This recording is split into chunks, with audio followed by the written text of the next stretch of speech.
alimenta los, okay, los procesos de Machine Learning. Durante la presentación, si en algunos puntos tienen consultas, las pueden ir compartiendo en el chat y de pronto a medida que las voy revisando, podemos ir ahondando en alguna pregunta o también en la parte final podemos revisar las consultas que se vayan realizando.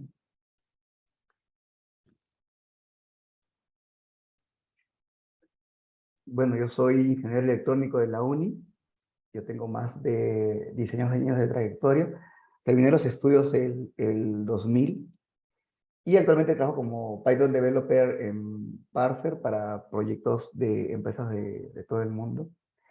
Ahí les comparto el LinkedIn, mi cuenta de GitHub, un blog en el cual comparto información y mi cuenta de Twitter. En la cuenta de GitHub, vamos a poder ver, acá está la cuenta de GitHub. Aquí en los repositorios hay uno que es de Machine Learning Examples. Acá vamos a poder ver justo los ejemplos que el ejemplo que vamos a realizar el día de hoy. En la parte de casos, este es el ejemplo que vamos a realizar. Breast Cancer Classification. Si quieren pueden revisar también los otros dos. Pero además hay algunos otros ejemplos del uso de modelos de Machine Learning de la nube. Estos son usando modelos de proveedores de la nube, como GCP o AWS. Y estos son algunos ejemplos de Machine Learning, pero relacionados a lo que es el Natural Language Processing. Son las diferentes etapas de lo que es el proceso de Machine Learning, pero con Natural Language Processing. Si quieren revisarlo, específicamente el día de hoy vamos a revisar este de acá. ¿Ok? Entonces, la agenda básicamente que tenemos para hoy es ¿qué es Machine Learning? Luego, los diferentes tipos de sistemas de Machine Learning. Tenemos lo que es Big Data. Big Data, ¿por qué Big Data? O sea, ¿por qué usar Big Data? ¿O por qué los conceptos de Big Data están ligados a Machine Learning? También vamos a ver por qué usar Python. Hay otros lenguajes, pero en este caso vamos a compartir el por qué usar Python y los pipelines de trabajo de Machine Learning, que es justamente el punto de la reunión del día de hoy. Así vamos a revisar cómo se realizan estos pipelines para algunos procesos de Machine Learning.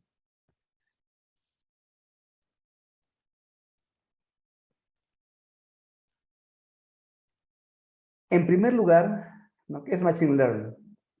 Los algoritmos de Machine Learning, digamos, nos dan la posibilidad de, en base a ciertos casos, en base a cierta casuística, poder determinar un determinado comportamiento, un determinado algoritmo, y que luego, cuando aparezca nueva data, nueva información, sea el propio algoritmo quien determine si la respuesta, el comportamiento que se debe realizar con esta respuesta. Por ejemplo, si tengo los emails, yo puedo de pronto hacer una clasificación de correos y decir, ok, estos 100 correos, ¿no? Evaluarlos tal, este patrón, este comportamiento es del tipo spam. Y este otro tipo de correos no es del tipo spam.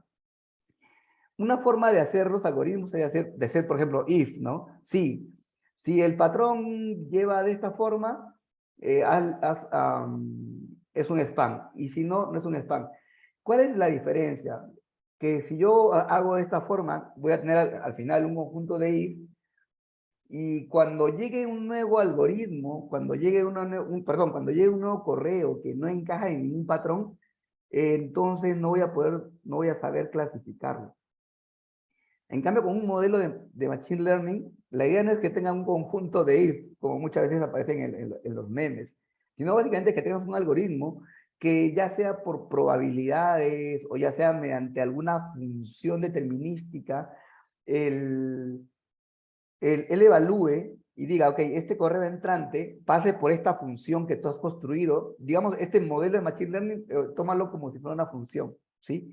Internamente, tú puedes tener una evaluación probabilística o puedes tener de pronto una función, pero en base a esa función tú determinas si es un spam o no es un spam, ¿sí? Esa es un poco la diferencia de estos modelos de Machine Learning comparado con de pronto de hacer un algoritmo común y corriente, que sería de pronto decir, ok, si en el correo se encuentra la palabra tal, este correo es spam, ¿sí? O si en el cuerpo del correo se encuentra la palabra tal, ese es spam. O si el correo es de este enviado por tal tipo, por tal correo, es spam, ¿sí? Entonces, ese es como, sería como el algoritmo común tradicional. En el caso de Machine Learning, la idea justamente es poder generar una función, un modelo, tal que cualquier correo que entre, yo pueda determinar si es spam o no es spam. Claro, siempre estos algoritmos van a tener un margen de error, pero la idea es que este margen de error que tengamos sea el menos posible o sea un error que sea aceptable.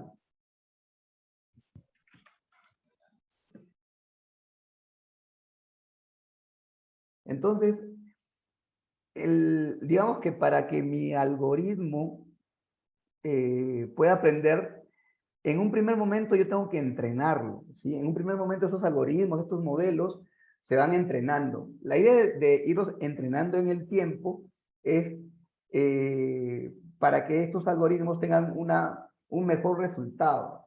Entonces el algoritmo con el tiempo va a ir aprendiendo, va a ir ajustando estos parámetros que internamente uno ha configurado o uno configura. Por eso se le llama algoritmos de Machine Learning o algoritmos que aprenden solos, porque digamos que inicialmente uno los programa, pero luego con el tiempo, con la data que ellos van recibiendo, con el comportamiento, como un feedback del sistema, él va ajustando y va ajustando el algoritmo y va ajustando los parámetros para cada vez dar una mejor respuesta.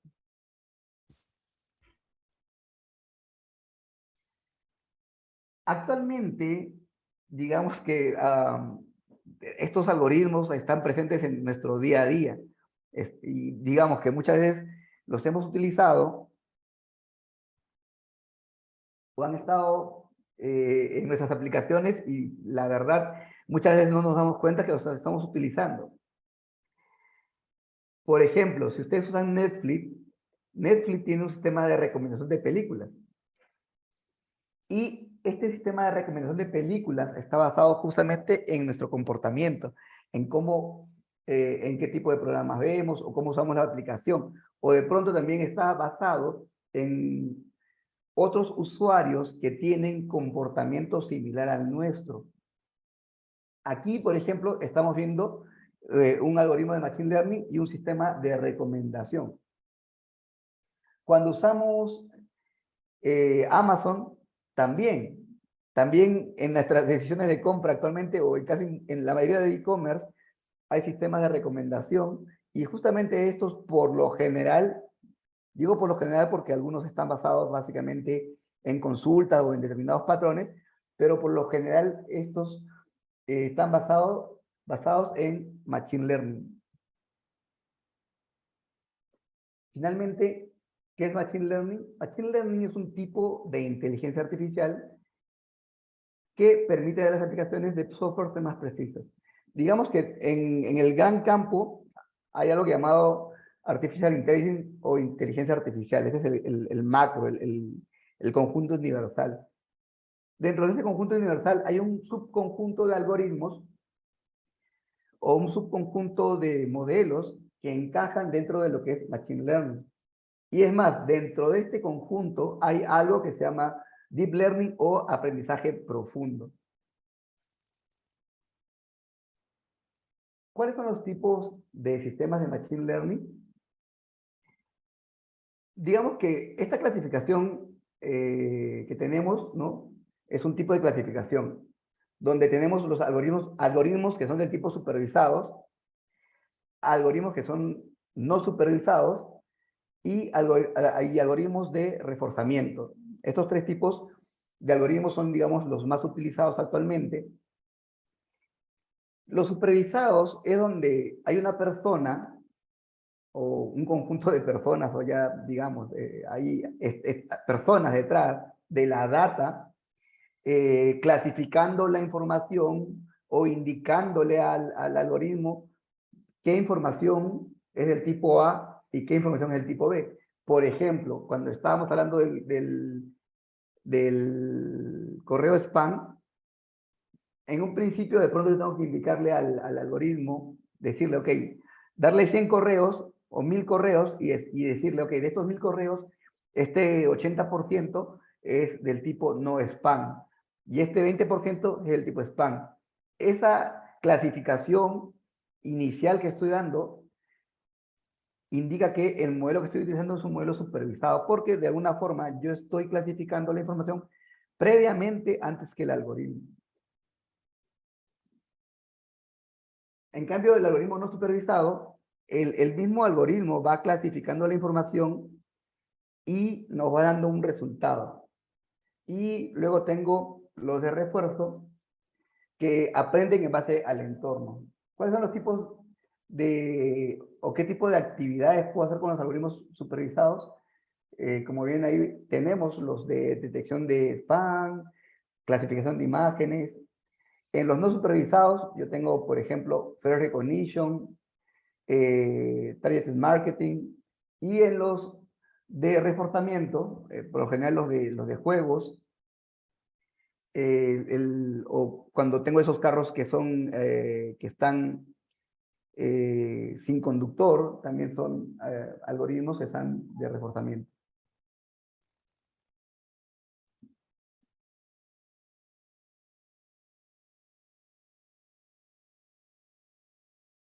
¿Por qué usar algoritmos de Machine Learning? La idea de estos algoritmos es justamente, primero, de que pueden funcionar mejor que el enfoque tradicional y muchas veces simplifican el código que utilizamos para resolver un problema. Lo que decíamos, por ejemplo, el tema de los correos. Si yo tengo un nuevo patrón, tengo que ir a mi código y agregarle un nuevo if. Decir, ok, if el patrón tal es un spam. Y pasa el tiempo y aparecen nuevos patrones, o aparece un nuevo patrón o un nuevo tipo de correo spam, yo tengo que nuevamente volver a mi programa y modificarlo y decirle si este correo o es de este tipo, es el tipo spam. En cambio, la idea de estos algoritmos de Machine Learning es que cuando avance el tiempo, no tengamos que estar modificando en forma constante nuestro programa, sino que basado en la data previa, el algoritmo pueda determinar cuando aparece un nuevo patrón si la data que llegó es spam o no es spam. Es como una de las ventajas que tenemos de por qué usar Machine Learning. Luego, hay problemas muy complejos que con el enfoque tradicional no ofrecen buenas soluciones. Hace poco estuve en una conferencia y en la conferencia decían, ¿no? En Perú, por ejemplo, en la selva de Perú, hay la tala de árboles. Eh, y digamos que hay ciertos árboles que se pueden talar y hay ciertos árboles que no se pueden talar. Entonces, hay un conjunto de, digamos, guardabosques o personas encargadas de auditar si estos árboles se pueden talar o no. Entonces pasan los camiones y hay personas que agarran y primero miran el árbol, le cortan un pedazo de cada parte, o sea, hacen un muestreo aleatorio de los árboles y empiezan a ver el olor, empiezan incluso a morder el árbol para ver qué tipo de árbol es. Digamos que poner toda esta información y hacer un programa que básicamente que tomando imágenes de los árboles pueda determinar si ese árbol está prohibido o no está prohibido de talar, no es tan sencillo hacerlo con un algoritmo tradicional. En cambio, con algoritmos de Machine Learning se pudo hacer esto. Se puede hacer un programa que básicamente con las fotos de los cortes de los árboles podía determinar qué tipo de árbol era y si estaba, digamos, en veda o si estaba prohibido en esa región o no estaba prohibido en esa región. Entonces, hay problemas complejos que con el enfoque tradicional no ofrecerían buenas soluciones. Justamente en ese tipo de casos, pues se pueden aplicar estos algoritmos de Machine Learning. Luego también estamos en un entorno que cambia constantemente.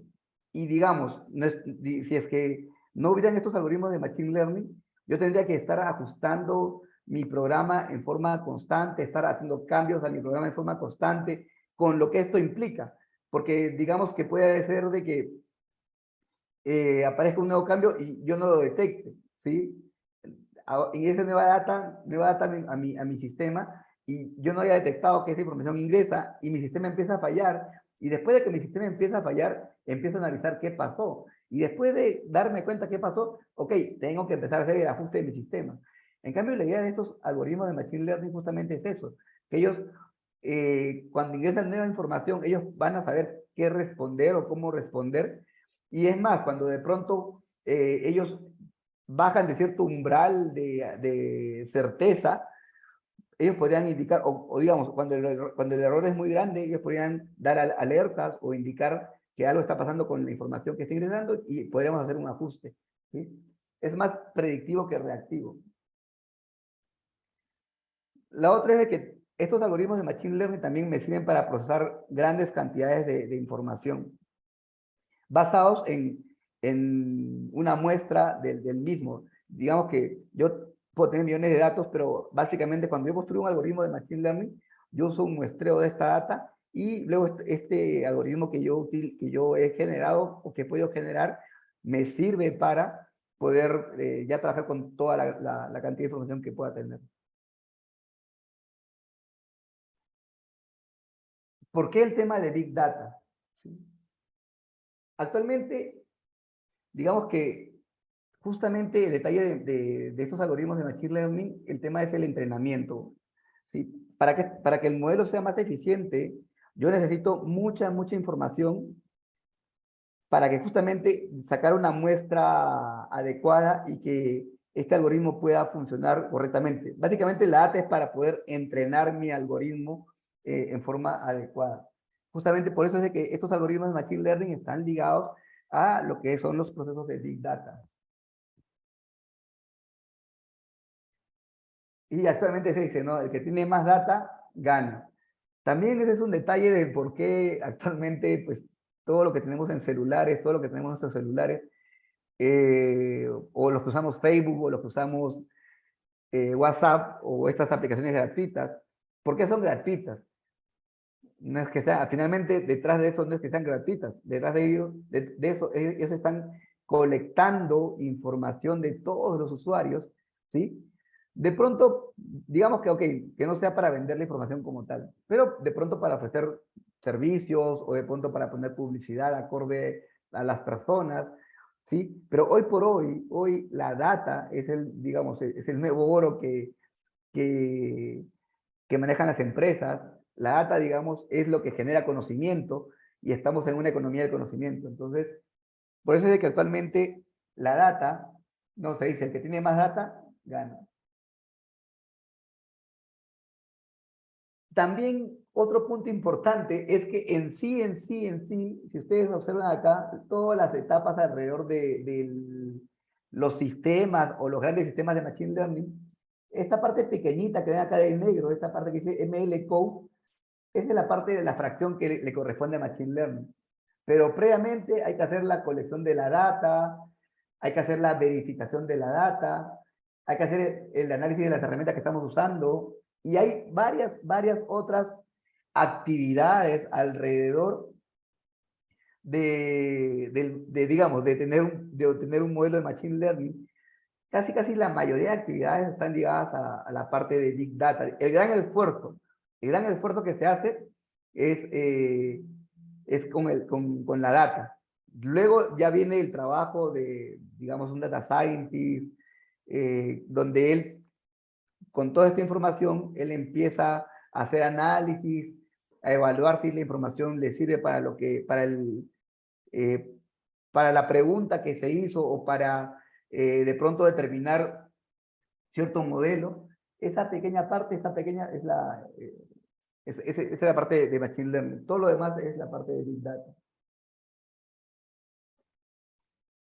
Y actualmente, ok, entonces ya hemos visto qué es Machine Learning, ya hemos visto por qué debo usar Big Data, o por qué están ligados los conceptos por qué los conceptos de Big Data están ligados a Machine Learning. Ahora vamos a ver por qué utilizar Python, ¿sí? En primer lugar, digamos que actualmente Python se ha convertido en uno de los lenguajes más populares de Machine Learning. Y yo les cuento mi experiencia personal. Cuando pues, yo terminé la universidad, el primer lenguaje que yo empecé a ver fue Visual Basic, eso fue el 2000. Lo vi un año, básicamente, y justo ese año pude llevar cursos de Java, desarrollo web y tal. Entonces me interesó mucho el desarrollo web y empecé a ver y estudiar Java. Y por muchos años, casi por 15 años, trabajé con Java, tanto para aplicaciones web en un principio, luego para aplicaciones móviles, y por allá por el 2017 empecé a estudiar, a revisar esta nueva área de Machine Learning. Claro, en mi caso yo conocía Java, había trabajado mucho tiempo con Java, entonces digamos para mí lo natural fue empezar a revisar Machine Learning con Java. O sea, digamos que no fue que yo dijera, ok, voy a ver Machine Learning y voy a ver Python, no. En mi caso básicamente fue, quiero empezar a ver Machine Learning. Empecé a ver Machine Learning y al empezar a revisar la literatura, o sea, libros sobre Machine Learning, empecé a ver ejemplos. Claro, yo empecé primero a buscar los ejemplos que tuvieran, o los libros que tuvieran ejemplos con Java. Habían algunos nada más. Casi la mayoría de libros que yo revisaba tenían conceptos o estaban ligados a ejemplos con Python. Y también lo mismo, cuando empecé a llevar cursos en estas plataformas como Udemy, como Coursera, de Machine Learning, también lo mismo. Casi la mayoría de librerías que se utilizaban estaban ligadas a Python. Entonces, tampoco no fui tan, ok, no fui como tan cerrado, dije, ok, vamos a empezar a ver, porque había mucho más información de ejemplos, de ejercicios, de librerías con Python. Entonces me tocó cambiar, en ese momento, yo lo recuerdo bien, fue el 2017, después de como 3, 4 semanas de estar metido en el tema, empecé a aprender Python, o sea, dejé de Java de lado, que lo había visto casi por 14, 15 años, y empecé a ver temas con Python. Y al principio, yo les cuento, no estaba como muy seguro de empezar a usar Python, porque yo ya la había visto como por el año 2010, 2011 más o menos, y digamos que Python y Java están muy distintos, ¿no? Y justamente características que me gustan a mí de Java no habían en Python, ¿sí? Y viceversa. El tema es de que, ok, empecé a ver Python y efectivamente, con Python para mí es el lenguaje que si uno quiere aprender Machine Learning, uno debería aprender Python y debería aprender, debería ver las librerías que hay de Machine Learning con Python y empezar a ver todo el ecosistema alrededor de Python, ¿sí? Entonces, efectivamente, para mí, para temas de Machine Learning, Python es uno de los lenguajes más populares. Por ahí he visto que también utilizan R o R, como quieran llamarlo.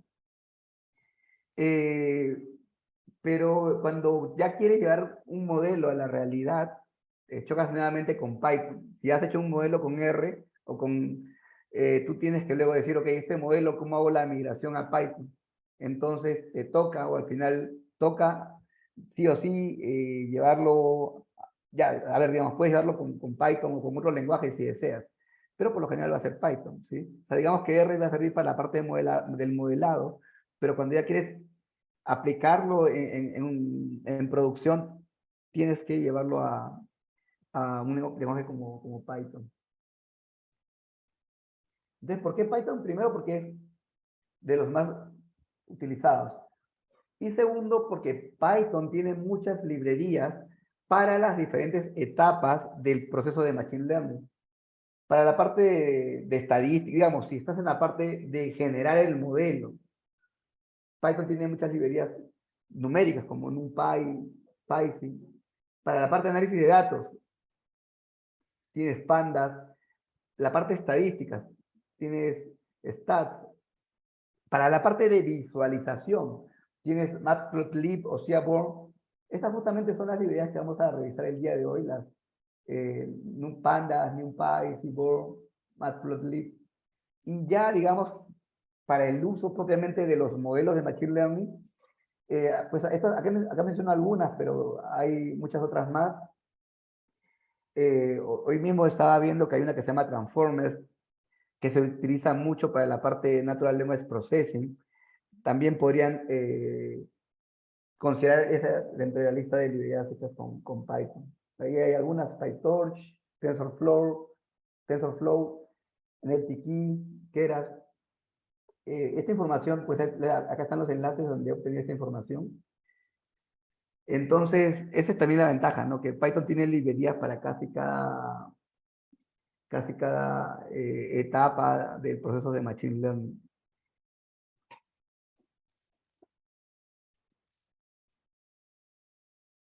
Entonces vamos ya un poco al tema que nos compete el día de hoy, el proceso de modelamiento, ¿sí? La primera parte es obtener la data. ¿Cómo se obtiene la data? La data se obtiene, pues, puede ser de los diferentes sistemas de la empresa, del sistema web, del sistema móvil, de los sistemas financieros, ¿sí? O sea, de los diferentes sistemas, de Excel inclusive, se puede obtener la información, aunque digamos que todo debería estar por lo general sistematizado, pero en general de cualquier lado. Esta información luego se debe limpiar porque, y justamente acá está el gran trabajo del proceso de modelamiento, ¿sí? En limpiar la data.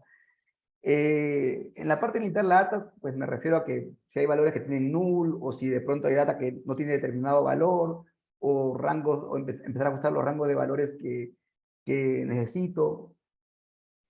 Justamente, digamos, hay estas posiciones de data engineer o creo que también le llaman data architect. Ahí ese es un tema porque muchas veces las posiciones en una empresa tienen diferentes responsabilidades. Eh, Acá en limpiar la data, digamos, es responsabilidad o quienes podrían entrar a trabajar ahí. Ahí básicamente empiezas a usar lo que son los ETL o entidades de transformación de la data, ¿sí? Hay mucho query detrás y mucho SQL. Yo recuerdo que en algún momento en una empresa, digamos, estaba buscando un Python developer, ¿no? En la convocatoria me llaman y tal. Y claro, yo he trabajado más como, digamos, como desarrollando microservicios en Python. No tanto trabajo en la parte de limpieza de data o la CTL. Y justo querían una persona que supiera Python, sí, pero que supiera justamente la parte de limpiar la data, ¿no? Que no es, digamos, lo que yo actualmente me desempeño. Ya luego, la parte propiamente del modelamiento es básicamente un 10%, ¿sí? Es básicamente, o sea, de todo el tiempo que toma, digamos, o que tomaría, o de todo el esfuerzo, digámoslo así, básicamente construir el modelo va a ser un 10% de todo este gran esfuerzo. Y dentro de este modelamiento, ¿qué tenemos? Tenemos la manipulación de los datos, luego tengo la gráfica y análisis de los datos, luego tengo seleccionar el modelo y validarlo y optimizarlo. Básicamente este va a ser el proceso que yo voy a tener en todo momento cuando vea la parte de construcción del modelo. ¿Y cómo lo vemos? Yo ya he puesto en la presentación las partes, pero vamos a verlo mejor con el ejemplo. Acá se le pongo el enlace de GitHub, donde están los ejemplos, los casos. Vamos a verlo directamente con el ejemplo que es mejor, me parece. Acá en este ejercicio, este ejemplo, primero está hecho primero lo construí con Jupyter Notebook, Jupyter, digamos, sirve para hacer ese tipo de ejemplos o trabajar con lo que es Machine Learning. En Google, digamos, si ustedes quieren trabajar directamente con Google, en Google hay lo que llaman Colab. Les muestro.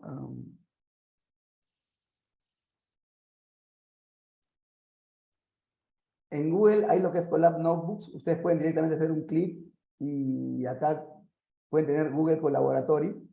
Y con este Google Collaboratory, ustedes automáticamente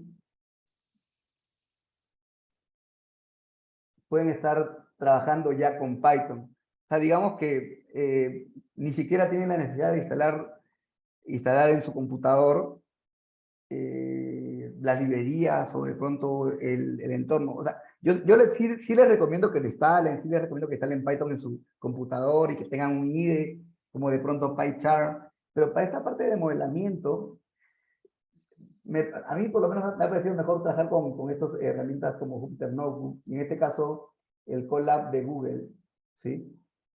Donde yo directamente puedo escribir código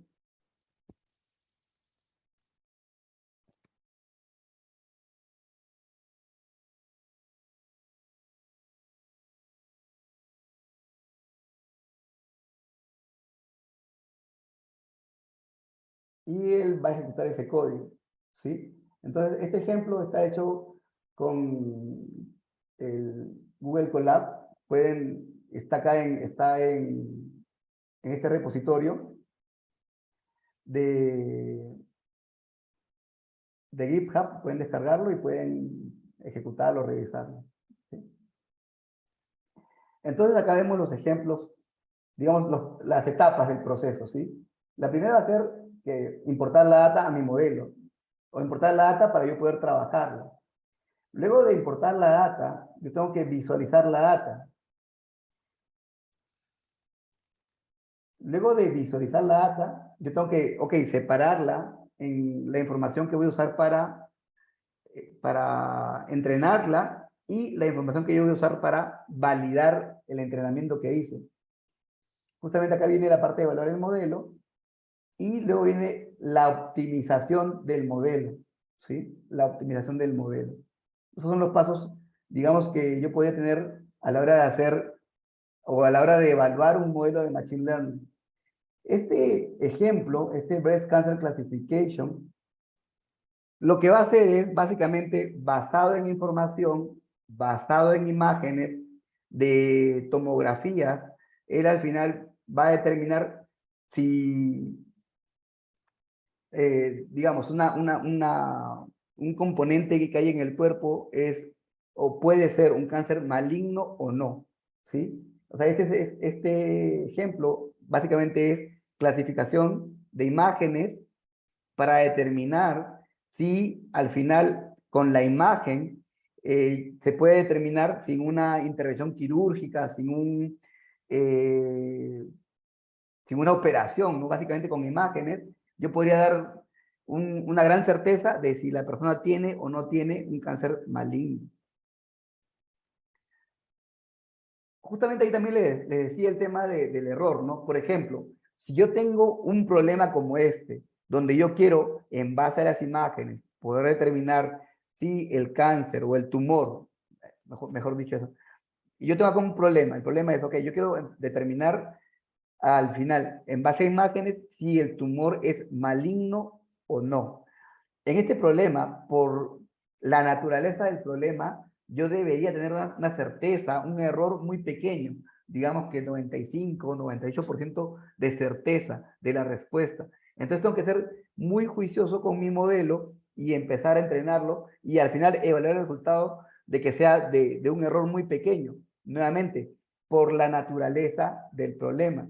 Pero digamos, si estoy haciendo un sistema de recomendaciones o estoy haciendo un sistema de clasificación de spam, de pronto con un error de 10% está bien, de un error de 12%, 15%, puede ser que para mi negocio esté bien. Entonces, ahí va un detalle de cómo determinar qué tipo de error es adecuado, ¿sí? Ustedes deben determinar el tipo de error adecuado según el problema que están analizando.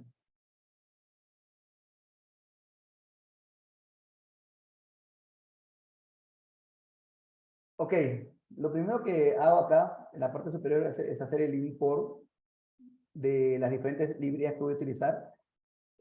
Pandas para manipular la data. Importo NumPy para la parte de numérica. Por otro lado, Pandas depende de NumPy. Luego importo Matplotlib para la parte de gráfico. Y importo Seaborn también para la parte de gráfico, de gráficos. Y aquí, básicamente, este es el modelo que voy a utilizar. Este es el dataset. Algo que es muy, muy importante es el dataset o el set de datos, ¿sí? O sea, digamos que si yo no tengo un set de datos adecuado, mi modelo de Machine Learning no voy a tener resultados adecuados. Para este caso que les comentaba, donde querían determinar si un tipo de madera estaba prohibido de talar o no, no había ese set de datos, entonces tuvieron que construirlo, tuvieron que ir a los diferentes lugares, tomar diferentes fotos y empezar digamos, a tomar muchas, muchas fotos de los diferentes tipos de árboles para poder hacer este dataset. El dataset hace referencia a los datos que yo voy a utilizar para entrenar mi modelo. Entonces, el dataset es muy, muy importante. Si no tienen un dataset adecuado, tienen que empezar a construirlo. ¿Y quién determina, digamos, quién debería determinar si el dataset es adecuado o no es adecuado? En este caso, digamos, esta responsabilidad recaería sobre el data scientist. El data scientist, digamos, es la persona que analiza la data y que determina cuáles son las características que él necesita analizar y también determina si el dataset que tiene es adecuado o no, o si se requiere capturar más información para poder resolver el problema que están analizando. Acá básicamente estoy cargando la data, este dataset, estoy cargando acá.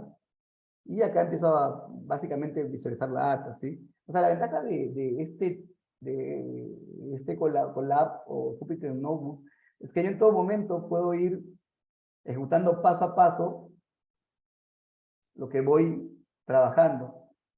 En un IDE como PyCharm, lo que sucedería es que yo tendría que ejecutar todo y hacer un debug para ir paso a paso. Acá digamos que es más fácil como el análisis de la información. Y el dataset por lo general va a estar de esta forma, ¿sí? O sea, va a estar en números o con valores como string, como cadena.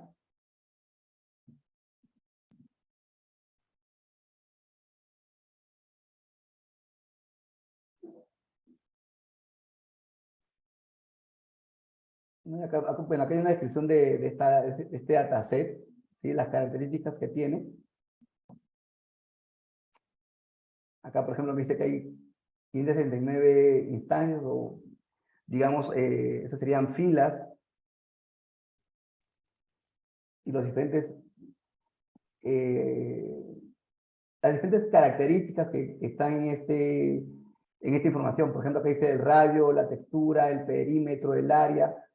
O sea, esto se refiere cuando hacen una tomografía, hay como círculos de los tumores. Entonces, esta información hace referencia justamente a esos círculos, ¿no? ¿Qué radio tiene? Más o menos cuál es la textura, el perímetro.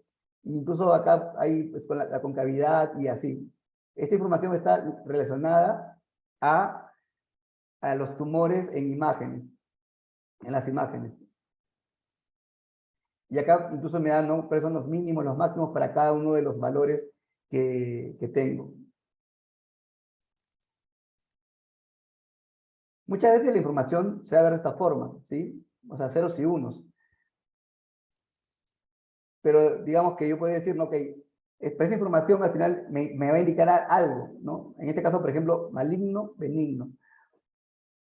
En este caso, a ver, ¿qué está sucediendo? Yo tengo la información, ¿sí? O sea, tengo la información de las imágenes con todas las características y al final yo ya tengo de anticipado, ya sé cuál es maligno y cuál es benigno, ¿sí? O sea, ya sé los resultados. Pero justamente este set de datos es el que yo voy a utilizar para empezar a tener un modelo, para empezar a entrenar un modelo. Entonces, digamos, la primera parte es eso, ¿no? Cargar la información, entender la información. Esa es la primera parte que tendría yo para los datos. Justamente hay otro detalle, que de pronto ver la información de esta forma o ver la información de esta forma no es como muy clara. Es más clara si yo tengo la información de esta forma. ¿Sí? El radio, la textura, el perímetro, ese es, por ejemplo, un caso cero.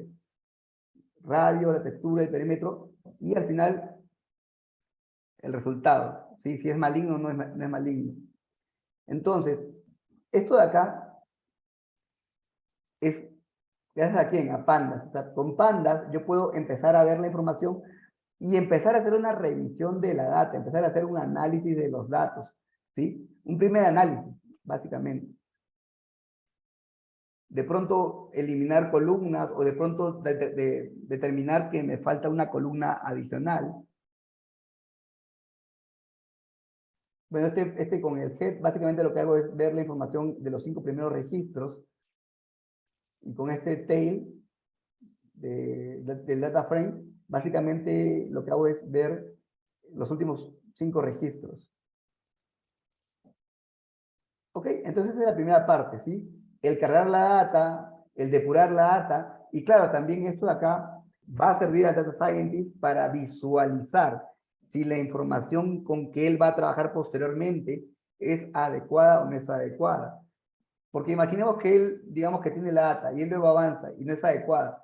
Digamos que habría hecho un trabajo en vano. Entonces, justamente para eso sirve esta primera visualización de la información. Entonces, yo tengo que cargar la data, irla a revisarla, ordenarla. Lo segundo que yo hago con esa data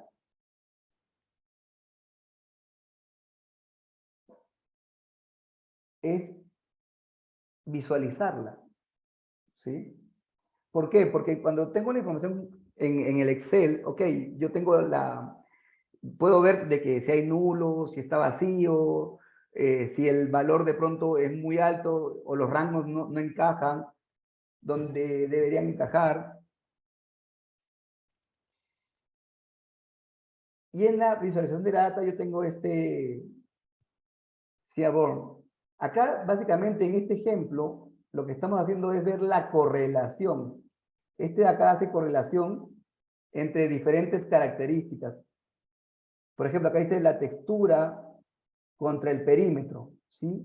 Y empiezan a hacer un análisis, porque justamente estas correlaciones son los que me van a ayudar a mí a poder determinar cuáles variables, porque digamos, yo puedo tener 500 variables, pero analizar las 500 variables puede tomar mucho tiempo, o analizar la correlación de las 500 variables puede tomar mucho tiempo. Ahí va parte importante del data scientist, determinar qué características yo debo empezar a analizar. Y justamente para eso me sirven estos diagramas de correlación. Acá hay un poquito, digamos, acá están más, con los colores como que es más sencillo visualizar información. Entonces, esta parte de visualización es básicamente para empezar a determinar qué características yo voy a analizar o estudiar finalmente.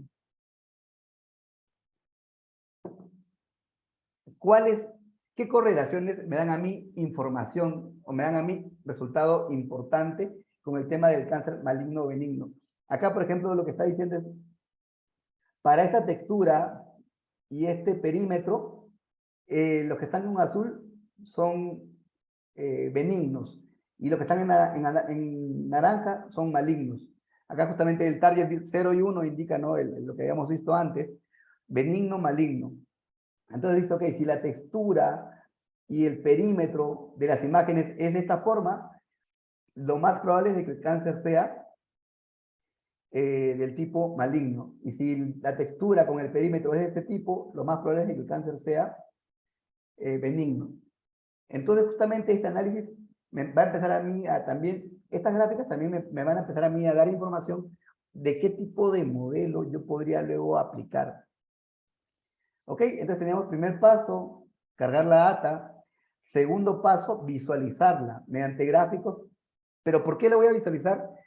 para determinar qué características yo voy a utilizar al final en mi modelo, qué características voy a analizar, porque por lo general los datasets están compuestos por 500, 600 características. Estoy llamando características a cada una de las columnas que hemos visto acá, en esta parte de acá. Si cada una de estas columnas es una característica.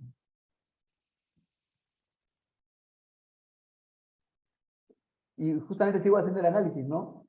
De las relaciones, cuál es mi edad maligno, benigno, ¿ok? Cuando ya encontré algunas características que quiero analizar, o correlaciones que yo quiero analizar,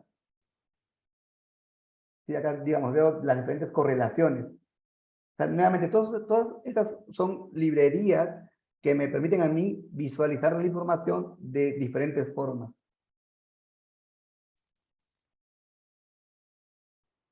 Ok, ya tengo el análisis, ya empiezo a ver la data, cómo se correlaciona, y en base a estas correlaciones, justamente lo que se va a empezar a hacer es buscar un modelo para este problema.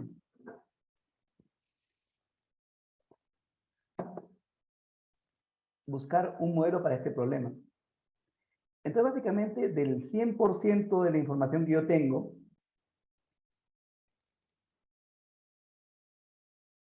básicamente lo que se hace es separar la data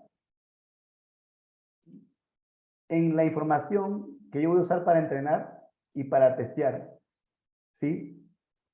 Entonces, el 100%, digamos, habíamos comentado que esta data ya estaba clasificada, o sea, ya sabíamos, según todas las características, cuál era benigno y cuál era maligno. Ya teníamos anticipado, ya sabíamos cuál era ese resultado. Pero igual ahora yo creo, lo que voy a hacer es, ok, voy a separar el 80% de la data que tengo para entrenar mi modelo y luego voy a usar el 20% para, usando mi modelo, ver el resultado. Usando el modelo, ver el resultado. Separo la data. Una vez que ya separé la data para los modelos, justamente acá lo que empiezo a ver es qué modelos voy a empezar a utilizar. Acá estoy usando Skillr y los diferentes modelos que él tiene, ¿sí? Y si se dan cuenta acá, en estos modelos yo estoy usando la data que he extraído para entrenar el modelo, ¿sí? La data que he extraído para entrenar el modelo.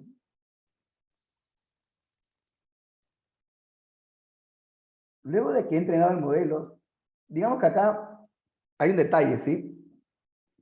Hay muchos modelos de Machine Learning que ya están construidos para diferentes problemas. Muchas veces cuando hablamos de los data scientists, hay personas que se encargan de construir nuevos modelos y estos nuevos modelos son los que se agregan pues, al conjunto de datos que tenemos o al conjunto de modelos que tenemos.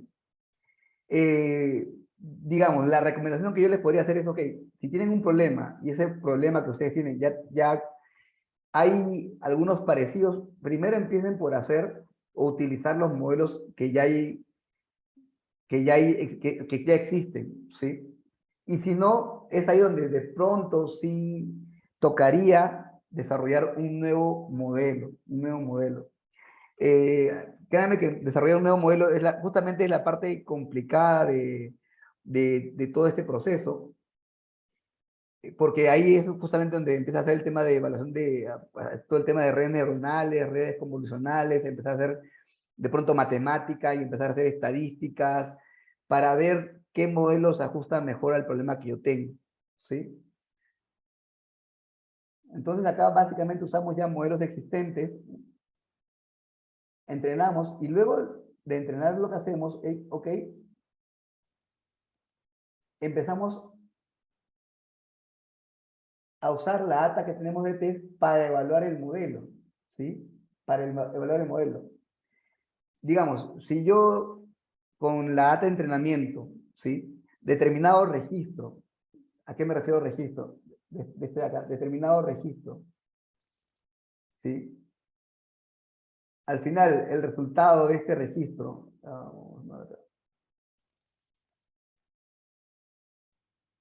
es que si con toda esta información, este registro, resulta que es benigno, si yo luego lo paso por mi modelo, debería darme que, o sea, si paso esta data por mi modelo, debería darme que el resultado sigue siendo benigno.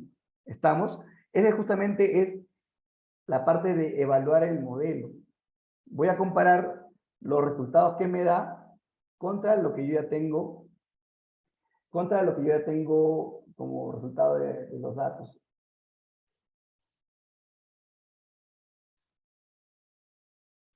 Acá justamente también uso estas funciones de sklearn para evaluar la matriz. Esta es una matriz de confusión.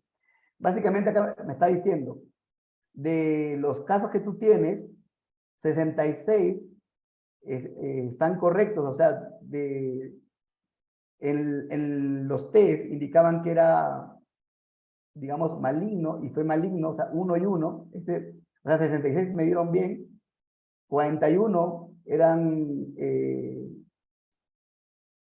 41 no, eran benignos y efectivamente eran 0 y dieron 0, pero hay 7 casos que en la data eran 1 y a ti te dieron como 0, ¿sí? Entonces, si ustedes ven con esto, yo ya puedo determinar el error. Si vemos el error acá sería 7 de ¿cuánto? 7 de 60, 14, 7 de 114, ¿sí? Más o menos ese sería el error, que sería aproximadamente un 5%, 6%. Ese es el error que tenemos actualmente. Entonces, digamos que esto es la primera parte. Hemos cargado la data, hemos analizado la información, hemos visualizado para ver qué parámetros o qué características o qué correlaciones debo estudiar. Luego he comparado o he separado la data, la he pasado por un modelo de entrenamiento y he obtenido la información, el resultado. Puedo ver si este resultado es óptimo o no es óptimo, pero ya con este modelo, lo siguiente que me toca a mí hacer es optimizar el modelo, ¿sí? Optimizar el modelo. El modelo se puede optimizar de dos, bueno, acá comparto dos formas de optimizar el modelo. Uno es mediante normalización. En la normalización, básicamente, por ejemplo, en vez de tener parámetros del 0 al 100, yo acá estoy normalizando el modelo, o sea, estoy reduciendo los valores posibles para que los rangos sean más pequeños. Y con estos rangos más pequeños, yo nuevamente, ya con esta información a escala, entreno nuevamente el modelo y obtengo los resultados. Acá disminuyó de 7 a 4. Ya el error es más aceptable. Básicamente con una normalización de los rangos, ¿no? No estoy cambiando los rangos, solo los estoy normalizando. ¿Para qué? Para que justamente los rangos se ajusten más y el error disminuya.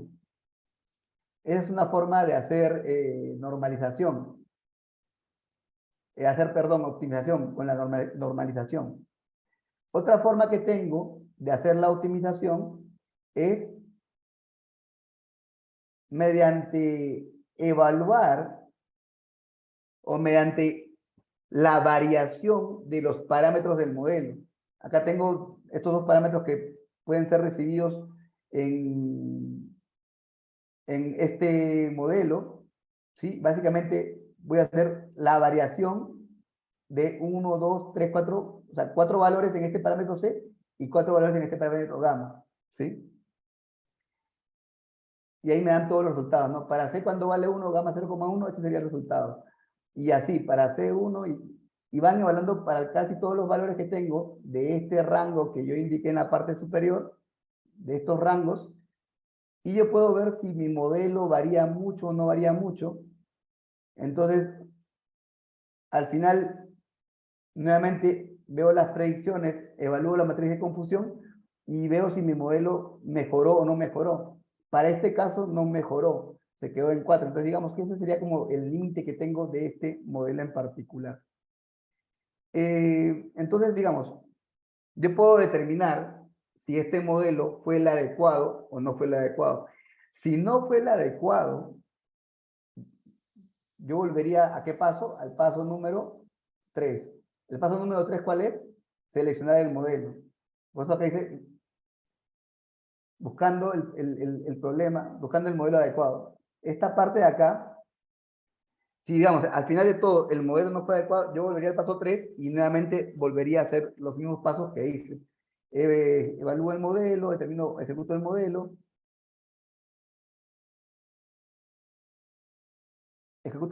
evalúo el modelo y lo optimizo. Hasta que obtenga un modelo que se ajuste al problema que yo tengo. ¿Sí? Ese es más o menos, ese es el pipeline que quería compartir con ustedes. ¿Sí? Acá como ustedes ven, primero viene la manipulación de los datos.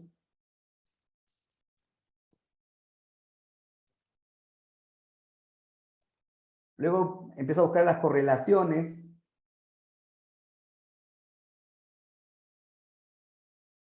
Selecciono el modelo que voy a utilizar. Acá en este caso usé este modelo que es Support Vector Classification. Esta es la selección del modelo. Valido el modelo que tengo. Y viene luego la optimización. Gracias. No sé si tienen consultas, dudas sobre lo presentado.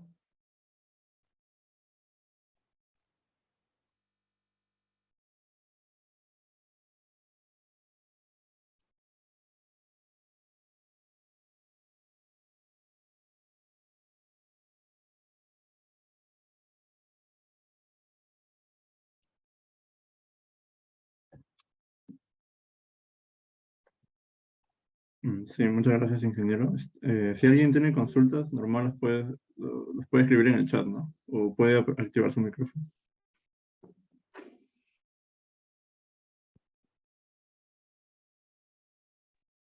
Buenas tardes. Yo tendría una pregunta. Buenas tardes, Pablo.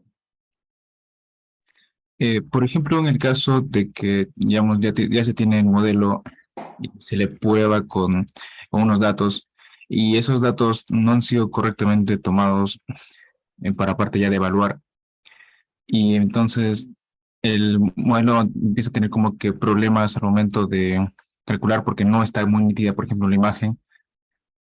¿Habría algún tipo de método que pueda permitir mejorar esa parte, como algo parecido a una regularización o algo así? Sí, es que, a ver, ahí depende mucho de qué tipo de datos estás utilizando, ¿sí? Tú ahorita, digamos, estás hablando de imágenes. Digamos que tú estás clasificando imágenes. Claro, si, justamente por eso es la parte de análisis de datos es importante, ¿sí? Porque si tú no tienes los datos correctos, al final el resultado no va a ser el esperado. Eh, yo he visto algunos proyectos o modelos o sistemas de Machine Learning donde de pronto no tienes las mejores imágenes, ¿sí? Y lo que tocaba, lo que pues al final hicieron fue trabajar con las imágenes, o sea, empezar de pronto a agregarle atributos o características, procesar la imagen, pero nuevamente, ahí si tú das cuenta, estamos actuando sobre la imagen antes de trabajarla. Hay que hacer algo con la imagen. Y digamos, incluso si las imágenes no son las mejores, incluso de pronto tocaría ir a buscar imágenes o tomar las propias imágenes más adecuadas para el problema. Entonces, pues tendrías que, ahí habría que ver, digamos, hay muchos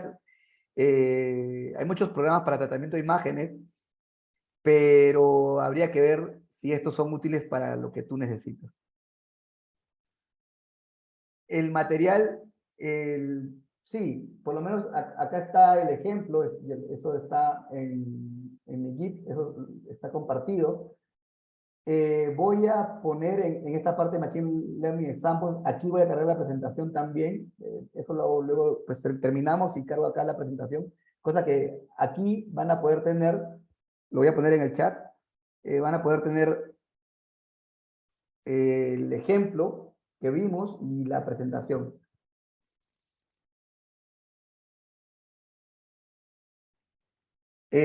Algunos, ok. Para personas inexpertas, a ver, yo les cuento algo, ¿sí? Por ejemplo, ¿cuál fue mi ruta de aprendizaje con esto de Machine Learning? Eh, no hay un solo, no, o sea, la respuesta es no hay un solo texto, ¿sí? No hay un solo texto, no hay un solo libro.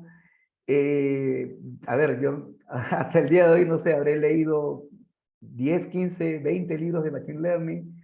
Habré seguido también por ahí unos 10, 15 cursos de Machine Learning, tanto en Coursera como en Udemy. Entonces, lo que yo te recomendaría es agarra un primer curso, agarra un primer libro, revísalo, agarra de pronto un libro que hable sobre los conceptos, agarra un libro que hable sobre Python para Machine Learning, cosa que empiezas a ver los temas específicos de Python, porque sí o sí requieres o sea, a ver, depende a qué nivel quieras verlo, ¿no? Si solamente quieres ver la parte conceptual, puedes buscarte un libro donde hable sobre conceptos de Machine Learning, sobre diferentes modelos, sobre de pronto qué servicios hay en GCP o en AWS sobre Machine Learning, porque también pasa eso, ¿no? Hay personas que no requieren profundizar. En el caso de que, como nosotros que somos desarrolladores, que somos ingenieros, es mejor profundizar y yo les recomendaría que revisen libros de Python para Machine Learning, también de esa forma, ¿no? Libros específicos de Python para Machine Learning, porque ahí van a ver de pronto, van a ver qué, qué librerías se utilizan para Machine Learning, o van a ver de pronto Pandas, NumPy, empezar a ver las características. También les podría recomendar que vean casos, ¿sí? Como el que vemos hoy día. O sea, descarguen el caso, por ejemplo, este caso de acá. Descárguenlo, empiecen a revisarlo, a entenderlo, y vayan hacia atrás, ¿no? Ok, ya tienen el caso, ya, y empiecen a ver por qué hacen esto, y así, vayan hacia atrás. Esa también es otra forma. Entonces, empiecen por conceptos de Machine Learning, luego vayan a buscar de pronto algún texto de Python para Machine Learning, busquen casos. Y nuevamente, no hay un solo libro, ¿no? O sea, me gustaría decirles, lean este libro y ya, pero créanme que no, tienes que leer varias veces. Y es más, a mí me ha tocado leer varias veces el mismo concepto por diferentes autores, porque de pronto vi un curso y no entendí muy bien el concepto, me tocó ir a otro y a otro y así. Yo creo que después de como 3, 4 años recién entendí un poco estos conceptos de Machine Learning. Entonces, es un camino, pero por lo menos a mí me ha tenido muchas satisfacciones porque no trabajo directamente con el tema de Machine Learning, pero sí trabajo con los pipelines, sí trabajo con la parte de colectar información o de pronto dar soporte a un data scientist en cierta área. Entonces, a mí me ha tenido muchas satisfacciones. ¿Sí? Sí. Ok, material, sí. ¿Qué cursos? En realidad, un segundo. Por ejemplo, o sea, yo empezaría, digamos, voy a Udemy, ¿no? Y pongo Machine Learning. O sea, de hecho que si pueden y si ya tienen el inglés dominado, les recomendaría que empiecen por los cursos de inglés. Perdón, por los cursos que están en inglés. Si ustedes van acá, por ejemplo, dicen Python, ¿no? Digamos que empiezan por Python, beginners, ¿sí? Y vamos a language, español. Eh, Incluso por aquí hay algunos que son como gratuitos, me parece. Y acá están incluso por ratings, o sea, cuáles están mejor clasificados. Entonces, yo les recomendaría, o sea, nuevamente, por acá pueden empezar, ¿sí? De pronto empezar con los gratuitos, que también hay cursos gratuitos, y luego de los gratuitos ir a los pagos, ¿sí? Y, ¿no? Entonces, yo empezaría por acá, por Udemy, Machine Learning, cursos gratuitos, y luego iría de pronto a Coursera también, a edX. Hay muchas plataformas de cursos y empezaría por ahí, ¿no? Por hacer la clasificación. Yo le recomendaría en inglés. La verdad le recomendaría en inglés porque muchas veces en la traducción se pierden mucho los conceptos, pero si digamos ya no tienen el inglés, vayan a los cursos en español, pero créanme, es empezar por un curso X y empezar a meterse y meterse y meterse. No hay Sí hay una persona que les podría, déjenme un segundo.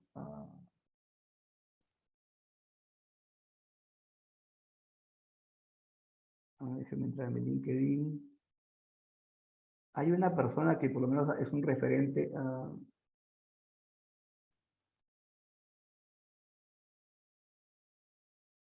Un segundo que lo busco.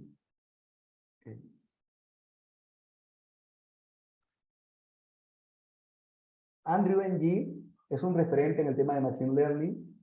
Entiendo que él fundó Coursera. Bueno, yo vivo en Colombia. Él en Colombia tiene una empresa ligada al tema de Machine Learning.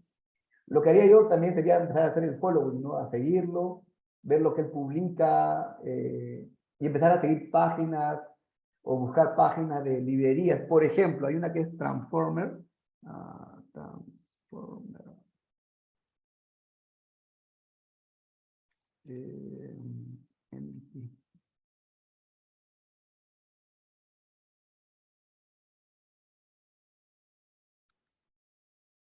También las páginas de las librerías, o sea, pueden ir de pronto a PyTorch, a la página de Sklearn, empezar a buscar las páginas de las librerías y empezar a revisar literatura en las mismas páginas, que hay ejemplos y tal.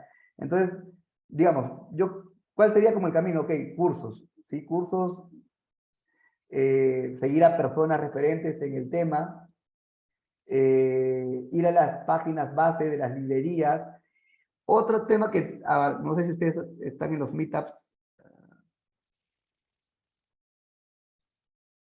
empezar a participar en los meetups de la comunidad. O sea, los meetups, hay de muchos, por ejemplo, bueno, ¿dónde está esto? Meetups,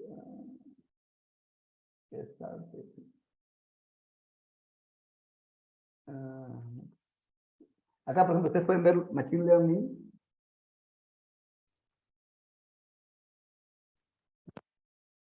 Y empiezan a buscar los meetups que hay, por ejemplo, cerca de ustedes, y empiecen a participar en las comunidades de Machine Learning. Yo les recomendaría que vayan, busquen dos comunidades, ¿no? Las de Machine Learning y las de Python. Acá en Colombia, de verdad que hay mucha actividad. Machine Learning. Colombia, mejor, Colombia.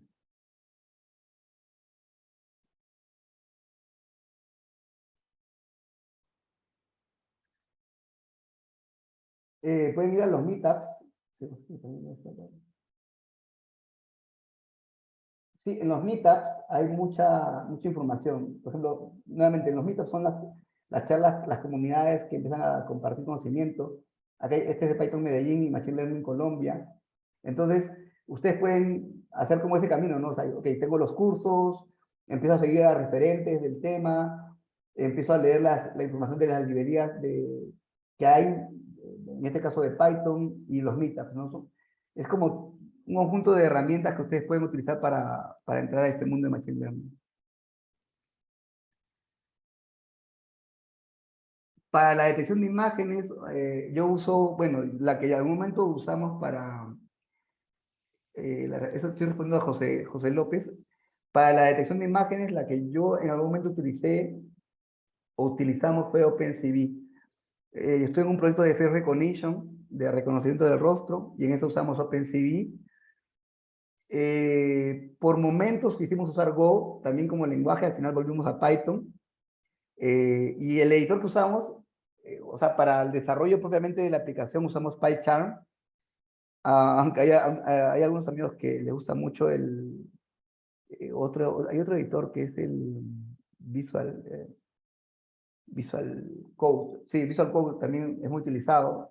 Yo los que he visto que más usan es el PyCharm y el Visual Code. Y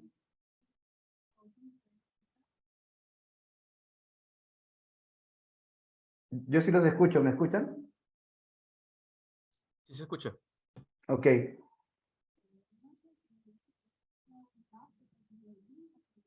Ingeniero, disculpe. Sí. Entre las librerías también he oído de una que se llama TensorFlow y ¿me podría explicar cuál es la diferencia entre esta librería de como PyTorch y TensorFlow? ¿Cuáles son sus características? ¿Y qué los hace, Es una no sé? es una muy buena pregunta. En mi caso, yo no he usado, pues no he usado ninguna de las dos, la verdad. Yo he usado Scalar, OpenCV, Spicy, no he usado TensorFlow o PyTorch, pero podemos a ver, hacer como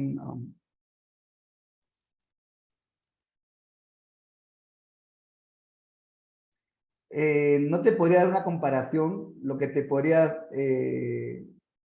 sí es, bueno, las páginas que podrías revisar, yo no las he usado, no las he usado todavía, entonces no podría darte como una respuesta, pero esa es una muy buena pregunta, ¿sí? ¿Cuáles serían las ventajas? O sea, por lo general va a ser así, o sea, por lo general cada librería va a tener como determinados modelos, ¿sí? Tanto PyTorch como TensorFlow tienen determinados modelos. Ahí lo que tendrías que empezar a ver es, ok, ¿qué modelos tienen y qué tipo de problemas resuelven? Y hay algunas que confluyen, ¿no? Puede ser que tanto algún modelo de PyTorch como algún modelo de TensorFlow resuelva el mismo problema que tú tienes. Ahí podrías empezar a hacer las comparaciones.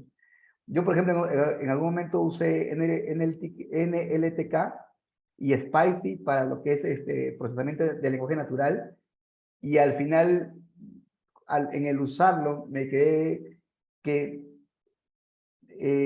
usé las dos, ¿sí? Usé las dos porque para una parte del proceso del Natural Language Processing, Spicy era mejor, y para otra parte, NLTK era mejor, ¿sí? Entonces, si es que de pronto tienes estas dos librerías y tienes el mismo modelo, lo que yo te podría recomendar es que, eh, bueno, en tu caso compares y veas el resultado, ¿sí? Pero también va a pasar de que muchas veces puedes también usar las dos, y usar las dos porque cada uno te resuelve un problema específico o una parte del problema general, ¿sí? Es lo que te podría responder. Muchas gracias, ingeniero. Dale, con gusto.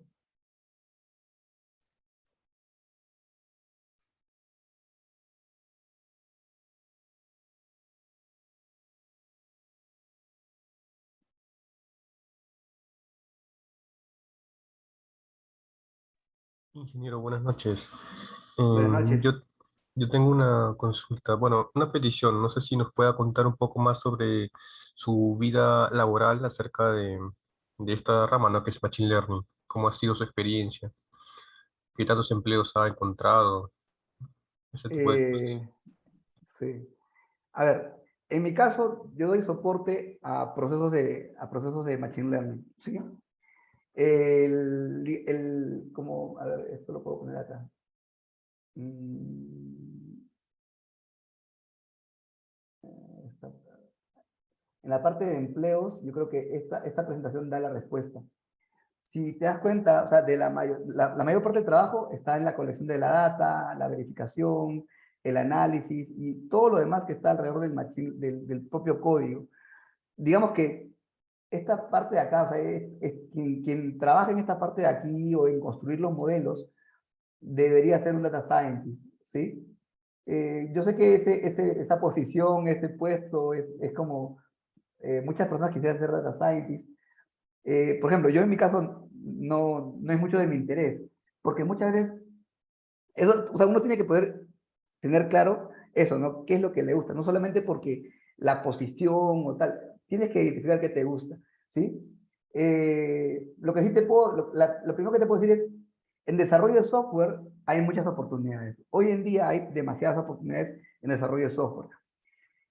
Ahora mismo yo estoy en Colombia, estoy trabajando para una empresa de Inglaterra desde Colombia, ¿sí? No, la empresa no tiene oficinas acá, no tiene oficinas en Colombia, y digamos, esto fue gracias a que sé Python, gracias a que sé herramientas de la nube, o sea, yo trabajo con AWS y sé inglés. Digamos que básicamente esas son las tres cosas que tendrías que poder conocer. Un lenguaje de programación, o sea, dominar un lenguaje de programación, saber algún proveedor de cloud, que tenemos AWS, tenemos GCP o tenemos Azure, y finalmente el tema del inglés. Y con estos tres puedes hay muchas oportunidades laborales. En el tema propiamente del data scientist, yo diría, ¿hay oportunidades? Sí, pero hay menos oportunidades, porque justamente son menos las personas que trabajan en esa área. Para desarrollar sistemas que colectan información, de pronto te pueden requerir, no sé, por decir un número, ¿sí? 5 o 10 personas. Luego, para limpiar la data, te pueden requerir, digamos, 2, 3 personas. Pero para propiamente el tema netamente del Machine Learning, va a ser una persona. ¿Sí me explico? Entonces, de 10 personas va a haber un 10%, un 15% que va a ser la parte propia de Machine Learning, y todo lo demás va a ser otro tipo de desarrolladores, ¿no? Y eso también lo puedes ver en otra gráfica, digamos aquí, ¿sí? Si tú te das cuenta, si el esfuerzo acá es 10%, y en lo demás, en obtener la data y en limpiar la data está el 80%, entonces la mayoría de puestos van a estar ligados aquí, el 80%. A mí, por ejemplo, ¿qué me pasó? El año pasado yo estaba en un proyecto, el proyecto estaba ligado a lo que es Natural Language Processing. Era un sistema donde se clasificaba los textos. Eh, claro, era un sistema web, trabajábamos con Flash, trabajábamos con Docker, microservicios, pero para entender lo que el data scientist quería, porque, digamos, había que construir un dataset, pero para construir el dataset se requería un sistema web. Entonces, para entender lo que el data scientist quería, justamente a mí por lo menos me tocó empezar a aprender sobre Spicy, sobre NLTK. Justamente ahí fue donde empecé a ver esta librería Transformers, porque muchas veces la comparaban y decían, ah, es que nuestro sistema tiene que trabajar de esta forma. Me tocó aprender sobre la jerga, el proceso o los diferentes conceptos que hay ligados a Natural Language Processing. Pero el trabajo propiamente de Machine Learning lo hacía otra persona. Y era solamente uno, y éramos en el equipo, éramos, mira, a ver, estábamos los 3, 4 desarrolladores de backend o de la parte de microservicios, habían 3 personas más en la parte de frontend, eran 7, estaban los QA, 9, y sí, éramos 10 personas y efectivamente uno era el data scientist, ¿sí? Entonces, hay muchas oportunidades, pero digamos, como desarrollador. Como data scientist también hay oportunidades, pero digamos, nuevamente, por las actividades que hay que hacer, hay menos oportunidades, ¿sí? Espero haber respondido tu pregunta.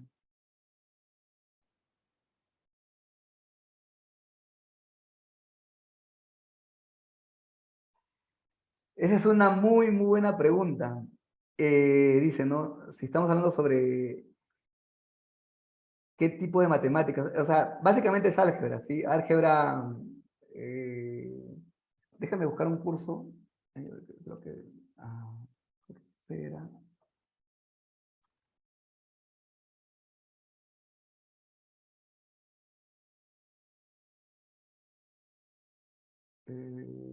Este acá.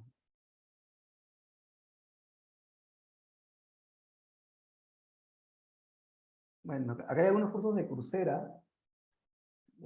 Había uno, no lo encuentro, había uno de Andrew Ng, que era, o sea, básicamente es álgebra, ¿sabes? O sea, sumatorias, estadística, básicamente es estadística, mucha estadística de por medio. Porque incluso para la parte de redes neuronales, sí, es mucha, o sea, es matemática, pero básicamente la parte de estadística. Eh, ¿Qué rama de la probabilidad estadística? Yo he visto mucha álgebra lineal para esto de cálculo de probabilidades, pero álgebra lineal, o sea, sumatorias y tal, eso es lo que yo he visto que se aplica, ¿sabes? O sea, en sí, la matemática como tal no es tan compleja, sino el desarrollar el propio modelo es lo complejo. O sea, el desarrollar el propio modelo está basado básicamente en álgebra lineal y estadística, o sea, en la combinación de estas dos cosas. Por lo general, lo que yo he visto, ¿sí? Lo que yo he visto es de que, ok, o sea, esa es la parte de ingeniería, la carrera, listo. Luego tienes que hacer como el doctorado, Y en el doctorado es donde puedes desarrollar o proponer algún modelo en base a la información que tú has analizado. Yo lo que he visto es que por lo general los modelos que he visto han sido propuestos por doctores, ¿no? Entonces, pero no hay tampoco tanta, ni siquiera hay cálculo diferencial o tal. Básicamente es álgebra lineal y estadística. ¿Qué parte de ella? O sea, sumatorias. Es que, o sea, yo lo que he visto son sumatorias, o sea, nuevamente son funciones. O sea, al final tú tienes que construir una función, ¿sí? Digamos, esa función te da una respuesta de no exacta. O sea, va a ser una función multivariable. Digamos que tú, una función que le das como 10, 20 parámetros, multivariable, y que esa función multivariable, en base a las características, te dé un determinado resultado. ¿Sabes? O sea, muchas veces esta función es por pesos, muchas veces estos valores, o sea, tú básicamente le das los pesos y en base a los pesos vas ajustando los resultados. ¿Me explico? O sea, no hay... Es que es eso, básicamente es álgebra lineal, funciones multivariables, y cálculos de sumatorias y tal.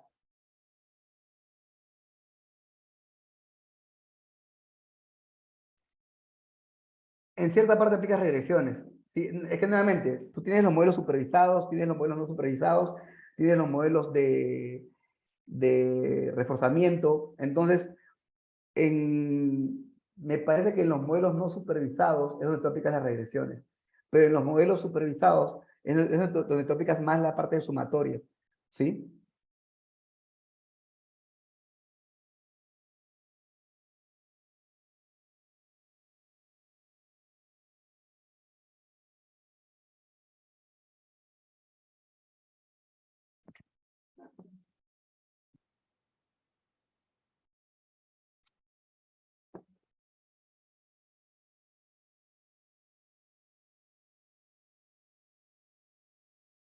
Entonces, ¿tiene más consultas?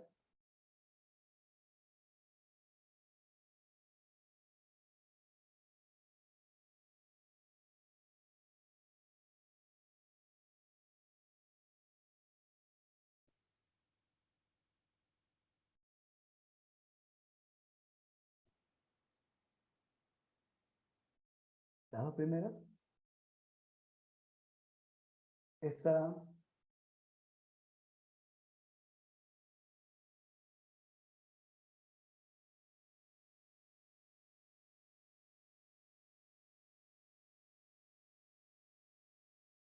la presentación la voy a compartir nuevamente acá lo voy a subir eh, luego acá a este enlace, ¿sí? Por si algo. O sea, termina la charla y subo acá la presentación, o sea, acá la van a poder ver en este enlace.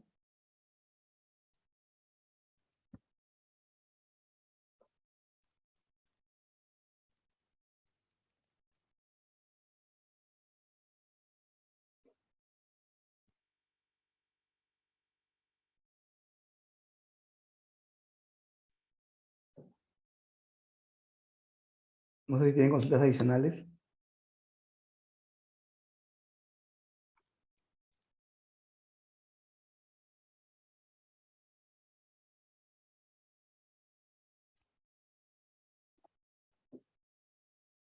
Sobre visión artificial y machine learning, ¿tienen alguna relación? Visión artificial. No te podía responder la pregunta, no, tendría que, o sea, cuando, digamos, si yo hablo de inteligencia artificial, el machine learning es un área de eso, ¿sí? Eh, claramente no te podría, o sea, no te podría dar una respuesta muy clara. Lo buscaría y te la respondería luego, Jan. Sí, no, eh, no tengo muy claro el concepto de visión artificial como para darte una respuesta.